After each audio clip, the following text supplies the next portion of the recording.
Alright, in Torts we had several topics today, and so I'll just briefly outline each one of those, and the other topics are going to be in different episodes. But this episode is going to be finishing up Daubert, which we talked about briefly last time, about how a court can determine whether or not scientific evidence can be included. So we'll finish talking about that case today. And then the next episode is going to be about concurrent causes. And then finally, we're going to finish up with the last episode discussing problems with determining who caused the harm. And we have a couple of cases about each of those other topics. Let's go ahead and finish up Daubert. If you remember what Daubert was about, it was about whether or not an expert witness how an expert witness can prove causation. And we talked about the different kinds of evidence that an expert witness may be permitted to include. That was epidemiological proof, animal studies, in vitro, chemical structure, and clinical and differential diagnosis.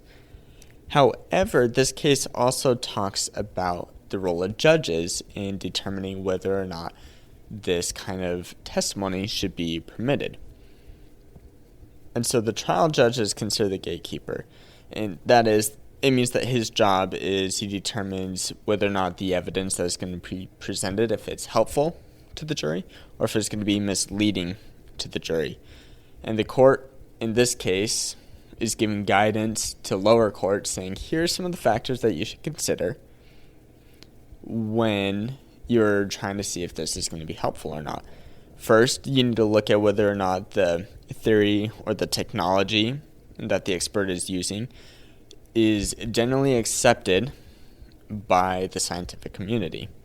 Second, you need to look at whether or not their testimony or their experiments have been subjected to peer review. Third,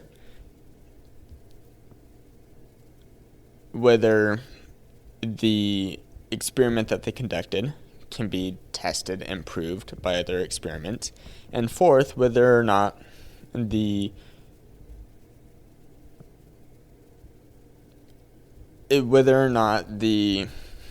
margin of error is acceptable, meaning how likely is this actually the case? Is it within an acceptable range? But most importantly, the court is going to consider whether or not the testimony developed out of pre-litigation or if it developed because of the litigation. And the reason why this is an issue is because plaintiffs, a lot of the time, they'll go out and they'll be like, okay, we need expert testimony to prove our cases. And so they go out and find an expert, and the expert's like, okay, yeah, we can look that up. We can determine whether or not that's the case. And the courts don't like that because you're like, oh, you're just hiring him or her to provide certain testimony. Whereas the defendants are using their expert testimony, which are probably employed by the defendants already, who have had countless years of experience with perhaps the medical drug that is being tested or questioned in the court. And so the issue with this case is that it actually makes it really difficult for a plaintiff to find expert testimony that is going to be considered admissible through a judge to make it to a jury so that it is not considered misleading. And that's really the biggest takeaway about Daubert. Daubert is one of the most popular cases, so it's something that really need to have ingrained.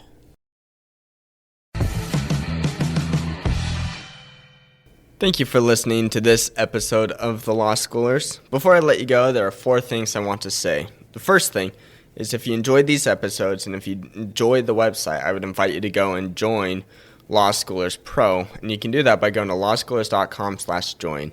It's a way for you to support us, but there's also a lot of features there that I think you will enjoy. Second thing is that nearly all of our episodes are unedited. The only ones that aren't are pre-law materials, and the reason for that is so you can actually see the legal material in its raw form as I'm learning it as well. The third thing is that the information contained in these episodes are specifically only for educational purposes. They're not to be used as legal advice. And with that, the fourth thing is if it is used as legal advice, we are not liable. That is, law scholars is not liable for any legal outcomes. Thank you again for enjoying the show. Have a good one.